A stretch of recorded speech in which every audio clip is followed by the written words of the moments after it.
Welcome to this new live mentalism conversation.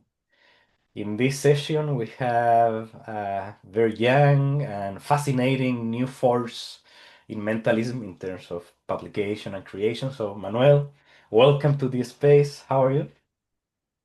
Thank you, Pablo, for the space, for the invitation. I'm very happy to be here. Yeah, and we are very happy also to learn more about you. I know you from years and years ago, and now you have this beautiful blossom career that you are also establishing in Spain, right? Right now?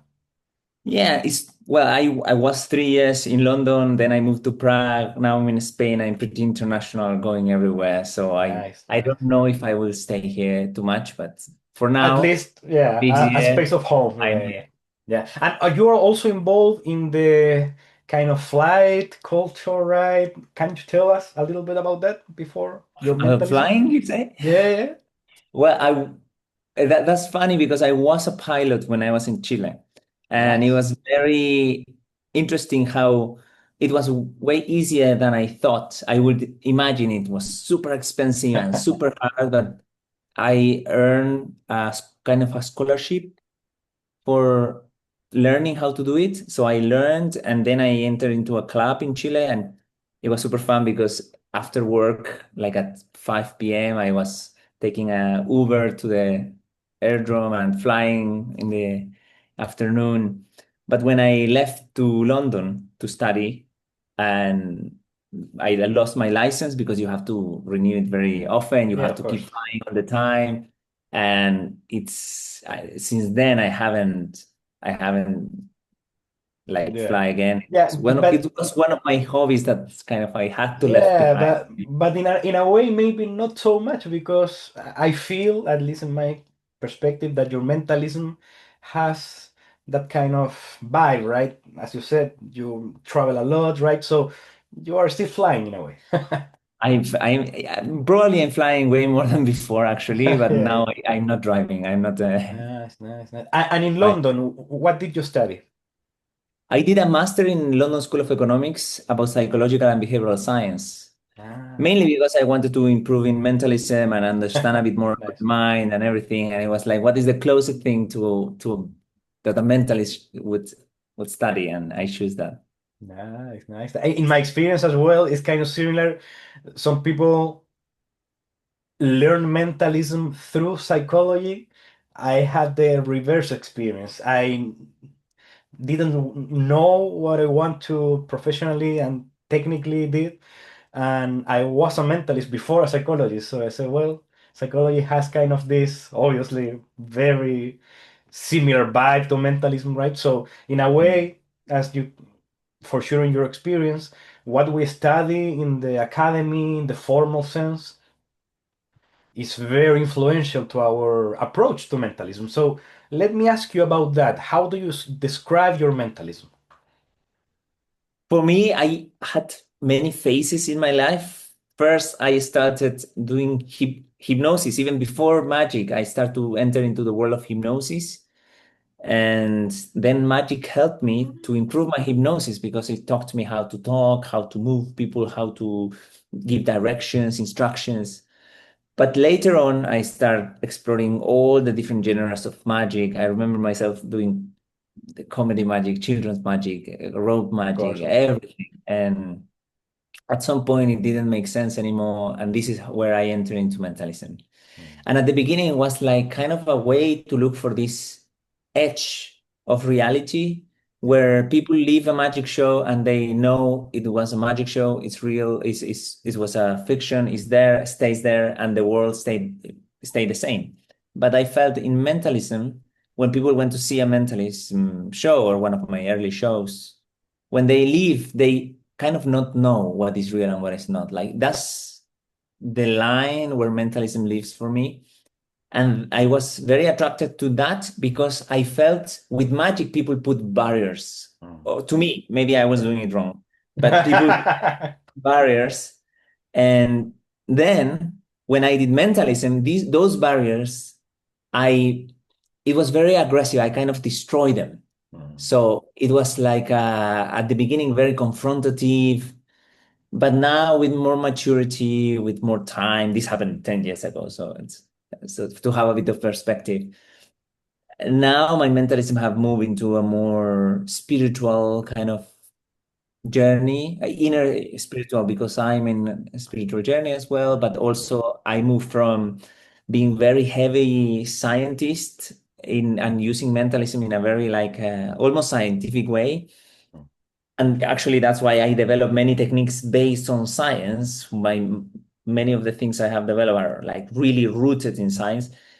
But now I'm kind of expanding to other things, and especially understanding that even science have progressed a lot. It's like for me, it's like looking the world through a PVC tube. Like it's just a little point we can take, and we need both kind of ways to see it, like the little one details and also the big picture. So I'm trying now to it's very hard to define, but I would say more I'm leaning into more the spiritual Yeah, nice. right now. In a way, at least in my experience through the years, is kind of an integrative paradigm that doesn't need to be in a dualistic sense of logical science, right? Papers, results, statistics, and all that, which is very cool.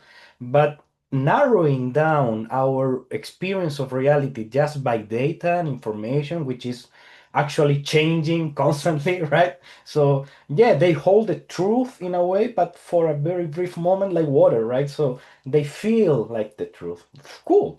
But the complete observation of the experience of reality is much more than that, right? We can explain the chemistry of feeling the endorphins to be with your lover, but another thing is to love someone, right? So science is cool, but if we just close ourselves to science, and especially in mentalism, I think that mentalism pushes us to see the big picture, as you said, to say, yeah, it's part of that. In even the technical sense, right? When we do telepathy, Mhm. yeah, it's the peak, it's the force, whatever. That's kind of the science in a way, the methodological, logical reasoning, but that's just one pillar, right? We have philosophy, we have mysticism, we have art, right? And in your approach, I also feel that you have a, a lot of kind of priority of the aesthetic, of the artistic. Can you tell us a little bit about that? It depends on what I want to do most of the times, because I have so many things that are also for casual situations, conversations, more like real in real life. And I have also a lot of work in theaters. Yeah. And maybe my main work is doing shows. I have developed many theater shows, complete theater shows, and we do them. I'm doing them around. So in that sense, when I have a theater show, I try to lean more into the aesthetics, trying to understand how I feel or how I want to move the emotions of the people in that moment, etc. And I work in those settings more with visual aesthetics. Yeah. But in the close-up situations, I work more with kind of metaphoric aesthetic, like a poetic kind of way of approach people, and also allowing the people to give also and co-create the experience, I think. Nice. And so that is hard for me to control the full aesthetics of it, but I think it's also a aesthetic choice to not do it, because Yeah. it's because it creates something unique between me and the person in front of me. Yeah. You facilitate the space in which also the participant appears in his or her own validity and possibility of even aesthetic, right? Yeah, I was in that journey for a long time, seeing myself as a guide more than a performer. So I guide experience. What I realized is that in the theater shows, doing that, it might be a mistake, Mm, because when people see the theater show, they and as you watch a movie, it's like watching a movie without a main character. Everything nice. is like a different puzzle that doesn't connect, Yeah. and it's very important to have a main character So in my theater show, I have to, which it goes against like this concept. I didn't want it to be everything about myself and feel like this mentalist to, oh, look how good I am. But then I realized I need to be the main character. I need to dare to put myself in the main character's shoes. Yeah. And that means not only being cool, but it also means being vulnerable, show my life, and really put myself there. So I think it's yeah, some in maybe normal life conversations, I am more of a guide, but in theaters, I'm very much of the character of the Nice. theater. Yeah, yeah, sure. Yeah. In my experience, at least, is all about flowing between those kind of polarities, right? Obviously, as you said, people are paying to see you, right? Obviously, the experience and the participation. But there is also a need of a persona, of an image that is kind of the reference point in a way. And through that dynamic, we can move from being the kind of more direct guide and look this and watch me and watch the spoon or anything, and then also being able to become invisible, to take a step back, to let them flow into the ambience, and then you can go back, right? So it's kind of a dance between, okay, come here, do it yourself. I go away for a split second, a moment. For example, in my experience with a pendulum, right? When the space is already a suggestion in itself, I don't need to be. And that, in a way, in my experience, is also a beautiful aesthetic of this mystery continues, even when the performer doesn't go away, but is watching from a distance.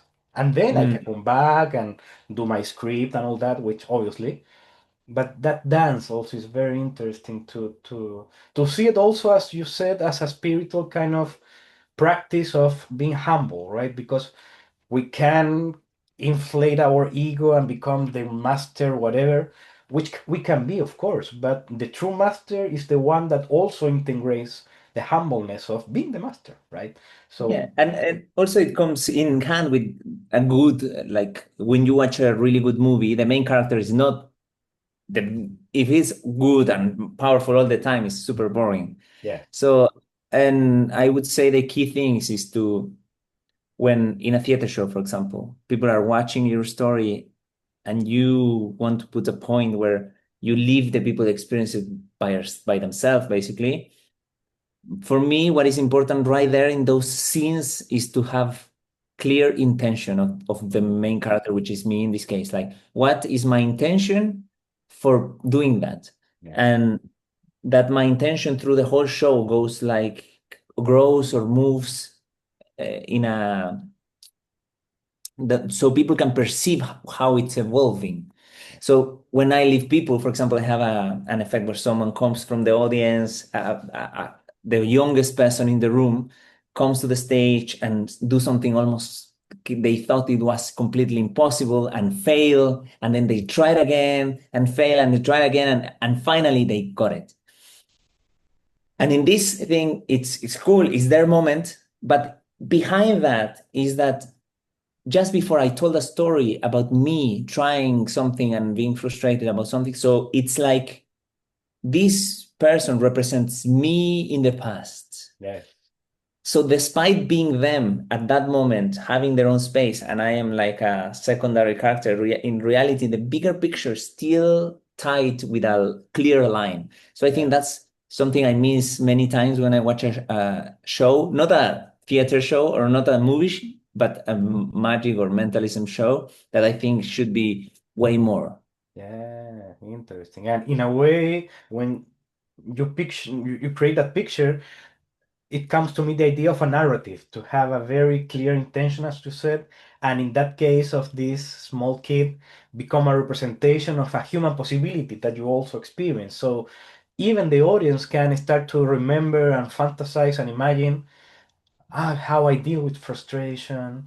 Frustration is Yeah. something that every human has. Even that person that apparently has this mind power also is vulnerable, which is also a very interesting paradox to show people as an artistic kind of message. Yeah. Yeah. For me, that's the best. Like to have an intention and facing the obstacles and Nice. trying to overcome them or maybe failing, but that's what's make it interesting. Yeah, yeah, and very honest in your sense because, as you said, you passed through rope magic, kids magic, right? All the kind of discoveries that most people do in their experience. Also, I had that, right? Very terrible kids shows, right? Which are huge lessons to say, okay, this is not my style. Some people Yeah. can create wonderful things, and as you said, maybe magic in the kind of more technical sense wasn't your expression, and in mentalism and in your own way of doing mentalism you find that kind of way, and you have also a creative authorship kind of starting and moving. Do you have also experience in lecturing right in the past? Yes, actually, right now I finished recently a tour over Spain for over 20, like around 20 cities lecturing in different clubs. Nice. I was recently in UK as well doing lectures.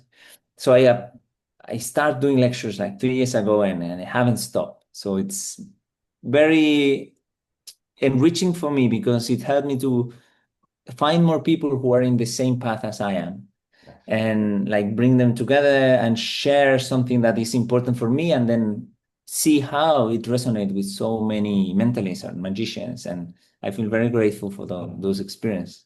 Yeah, yeah, I can feel you on that because for me also it's kind of surreal that in the earthquake that we have here in Chile in 2010, I had some ideas written. I said, okay, let's compile them, let's sell them, let's see what we can do.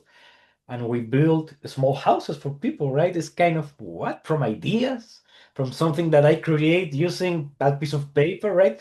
And then everything start in a way developed by their own kind of force, which is fantastic. So that's why also you are part of this conversation to show our community in Mental Health Center your work, your new book that is coming. So can you tell us a little bit more about that specifically?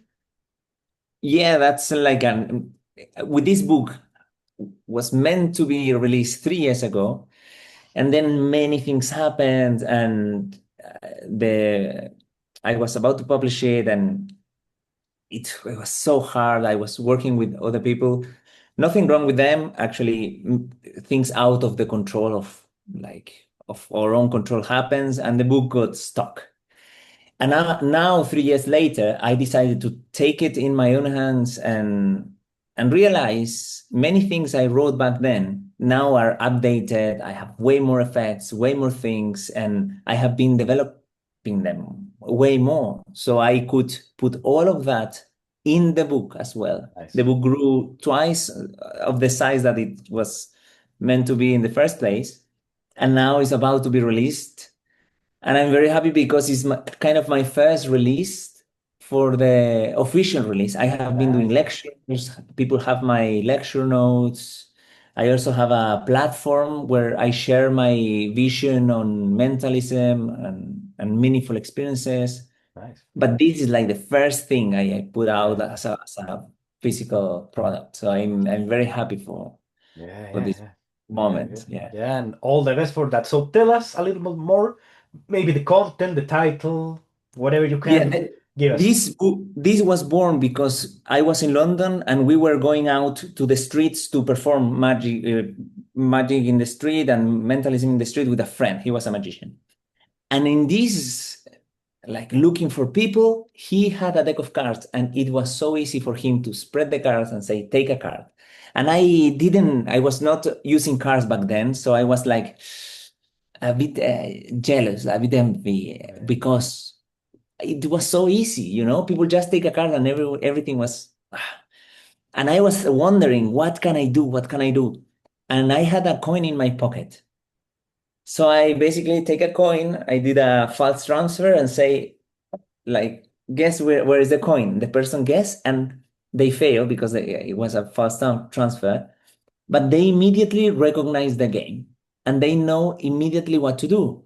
So then I give them the coin and I start to kind of play, but at that time I didn't have any method. So I nice. kind of failed. It didn't go well, but it started to like develop this little seed in my head that to work on this.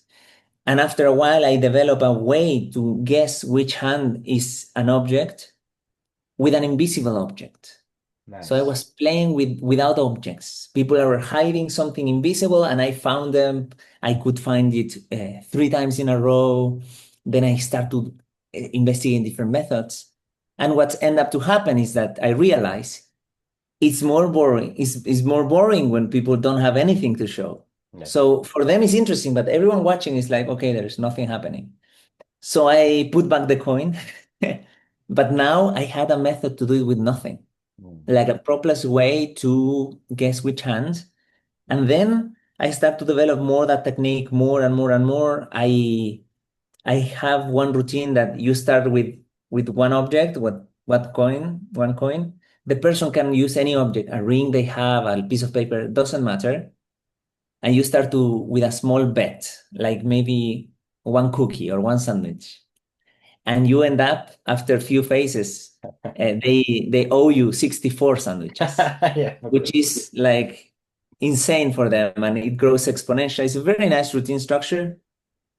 And something there, it taught me a technique that I haven't seen structured in a way that can be learned in other parts of mentalism, which is the main method, which I guess this is seen only by mentalists, Yeah, so yeah, I of can course, share go for it. the method. Yeah. So basically, the method of the book is reading the reactions of people. Yeah. So you are reading their visceral reactions when, as soon as the way you talk, by saying different phrases. Someone might be familiarized with hanging statements, for example. So that's a piece of that.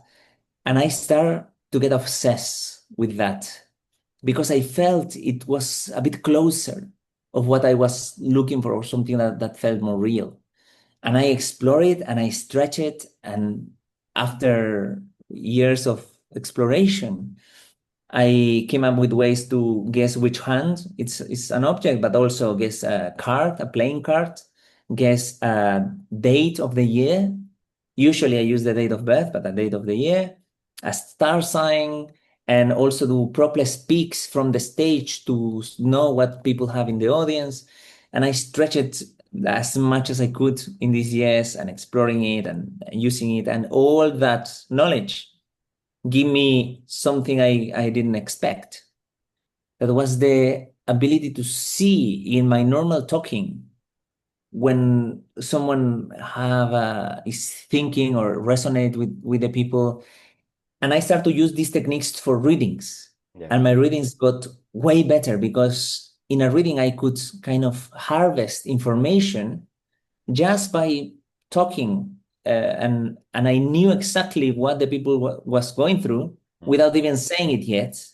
So then I could deliver a precise line of readings that Yeah. was only hits. And so this is, for me, that was the most valuable thing I could obtain from this. It's not the witch hand, it's not the, which are cool, I love to do them, but is this ability to integrate instinctively, like Yeah. intuitively. Yeah, yeah. It's like a Very practical psychological study of intuition, right? of intuition. So the basic concept of the book is I have these routines that I teach how to do them, but through doing those routines, my main objective is that people and mentalists will absorb this intuition of how to read people. And they Nice. don't have to do it anymore with those routines. They can do it in readings, they can do it in other ways. The last part of the book is all about intuition and presence, the scientific approach of intuition, but also the other perspectives. And for me, if someone gets the book, is someone who wants to really perceive more when they are talking to people, to really pay attention to those things, and maybe reading minds in a more honest way, like in not as a presentation. We don't Yeah. say I can read your body language. We actually do it. So Yeah. that's the main the core of the book. Wow, fantastic. So needed, right? Because cool tricks, cool gimmicks, colorful, whatever, are cool, of course. There's nothing wrong about the latest thumb tip or the nail writer. But we need, as a community, more and more of these kind of parallel skills, which are really at the core, right? If we see our masters, our grandfathers of mentalism, especially the ones that don't come from the magic area, let's say Animan, which I love, Al Baker, which I love, but they come from cars, they come Mhm. from other kind of path. If we see even the masters and the greats from the spiritual movement, they believe that they had, or maybe not, and they were charlatans and they act as if. But the interesting is that acting as if also create experience, Mhm. right? So yeah, maybe it's charlatanism, maybe it's genuine. Who cares in a way? We are creating the experience, and if we can pull it, and if we can create something with these types of skills as well as the others, right? I don't feel or think that you are kind of saying don't use billets, right? It's not about that.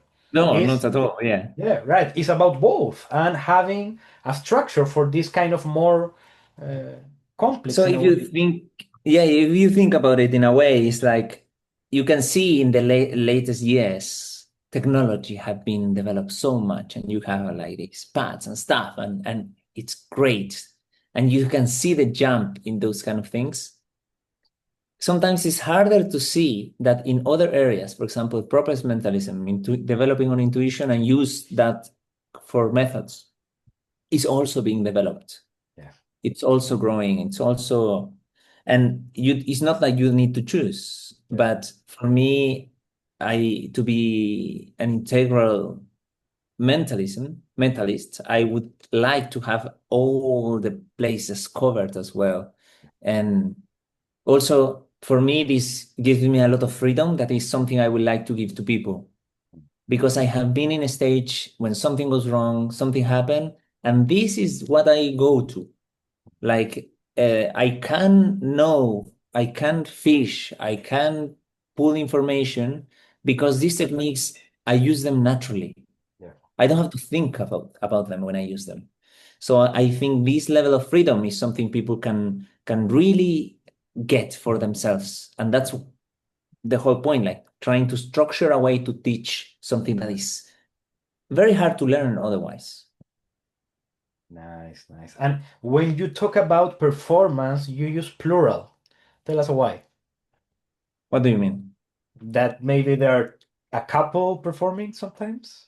I was saying we because we as mentalists, Okay, okay, okay. yes. But yes, I do performance with my wife, and we have a show and a theater show. We are developing this part, which is also another completely new world, and it's Yeah, so interesting. And it's well, it's super fun. And actually, I think when because I like to go and explore all the areas of mentalism, this also give me a new way of thinking about theater, thinking about like the we are always thinking how we can make it more theatrical, like because we do it only in theaters. yeah. And um yeah, for me it's I if you know me and people who don't know me, I try to explore actually every area I'm interested in and everything that feels uh, like I can give a better feeling of reality of my for my audience, you know? Yeah, yeah, yeah. And for sure, your first approach, which was, as you said, hypnosis, also in a way guide that because hypnosis is kind of also a miracle in the sense of no props are needed, just conversation, true, Hmm. genuine influence to create something that breaks reality for a moment, right? So it's very important, as you said, also that you had this academic background in science and then you went into kind of this openness of the metaphysical as well, the intuitive. Because sometimes people, especially in mentalism, when they offer these types of more, let's say, esoteric kind of approaches, in the real sense of the word. People say, no, it's just shut eye bullshit, and they pretend to be psychics and they don't understand the science of the brain and the mind. And it's not really your case because you have this logical background, which doesn't contradict what you are doing right now, which is also very important. Yeah. Yeah. For me, that's key because I was, the moment I realized I was limiting myself by having this seeking of truth through science, Yeah. because at the end, when I was trying to control, really, I was trying to control everything and understand everything to control it even more. And if I had this fake hope that if I will know every science, every way of working, I will be able to do everything and control everything. And it was harmful for me because I couldn't explore really deeper layers of the experience. You know, I was trying also to control my audience, to tell them what to think, to tell them what is truth and what is not. Nice. And then I realized I had no idea what is truth or what is not, but I had to kind of be like trust something, have some faith in that Yeah. this will work, for example. And every time I do a performance is also an act of faith because I would say more than most performers, I use a lot of the people, what they think, what they feel, and I don't know how what they feel, what they think, or what they will do until the moment. Yeah. And because I give them so much freedom, it also I have to be very present. Otherwise, you will not do it right, Nice. you know? And it's Yeah. so easy to disconnect with magic or with methods that are mechanical. Yeah. We believe that we do something and that has kind of a linear cause and effect, which in a way we can assume, but it's very comical even for me when kind of the mainstream approach of whatever we do is do this and this will happen and take your plus and cool.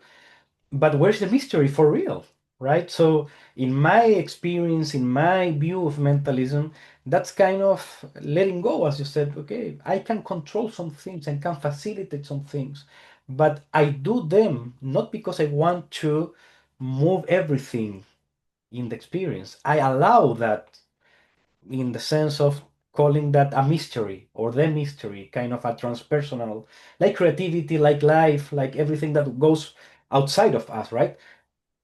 Through this ritual, through these movements, and even in my approach, when I do movements, choreographies, billets, whatever, they're kind of rituals. I am invoking, in a sense, the opportunity that this ambience is created. Obviously, I can pick the information or whatever in the more kind of core aspect, but the silence, the moment, that's where the magic is. And it's not controlled by me. So, in a way, in the same experience as music, yeah, the musician plays the keys or the strings or whatever, but the whole experience is not just defined by the notes. There is something beyond the artist, right? And that's kind of a very important key that you are also exploring in this book, which is very practical. So tell us more about that. You are starting your pre-order. You tell me a little bit about that. Tell me Yeah. more about that. And something before entering into how people can get the book if they want to is uh, I don't want people to get the misconception that, for example, I have when I see something that excites me, like someone have a method to, oh, you will be able to do that, and then you read the explanation and it's something like, yeah, and sometimes work and sometimes it doesn't work, and then if it doesn't work, you don't do it or whatever, and it's like not giving all the answers. And for me, this book, because you are reading reactions of people, and reading reactions require you to be very present and you to know exactly how to trigger those reactions. Mm, Once you know how to trigger those reactions, you need to know also what happened if the person is not reacting. yeah, And you have many reasons. For example, they can be thinking of another thing, they can not care about what you are doing. And you have techniques to dance with that. you know? So you have ways to what happen if the person do this, or if the person do that, or if the person is looking at all the other people on the table more than to you, or what if the person is not answering or taking too long to answer normal questions without the not the questions you are really like pointing to get the information from. So all these things are answered, and everything to do what if it goes right and what if it goes wrong, and how to dance with that. So the book is not only like, okay, this is a technique, it's propless. You will learn really how to read people for real, and you will know exactly what to do in the case you get distracted, or in the case the person get distracted, or in the case how to control the situation, how to dance. And that's like learning how to play music, as you the example you say, is learning how to jazz, how to go Yeah. with people that you throw something, how to dance with them. Mm. And so it's not only like the basic, I didn't go only to the basic thing, like you say this, the people do Yeah. that, this happens. I went through all the possible scenarios. And for now, I will to get this book, I think about it more as a training, and the book will be released as a pre-order on the 1st of September. That's what Nice. I'm thinking for now. Yeah, So yeah. the 1st of September, if everything goes well, it will be ready to be purchased, and we will have 1 month of pre-orders. And in this month, we will have like a limited amount of books to be discounted from the original price as an early bird. So the ones who sign up probably in the first days of September can get that. But also we will have we as a team, because I'm working with at the end as a team, we will have collector's edition that it will be only 100 copies and they will not be printed anymore. It will have added bonuses, that collector's edition. One of the bonuses being like a live lunch with all the people who get that specific book. And also there is a like a extra tier where I can do a personalized training that will be available only for 10 people. No more than 10 people Nice. will have that option. Yeah. Fantastic. And any site that you can point to us to be in touch with that? Any Yes, I link? can give you the site. The site, it's my own website. It will be available. I can give you the link when Yeah, everything yeah. is ready, because now the link is not up. Okay. But when we have the link, the store will be right there, and they can get the book from there. Yeah, yeah. I can put it in the description of this video and in every Yeah, place that will or be. in Yeah.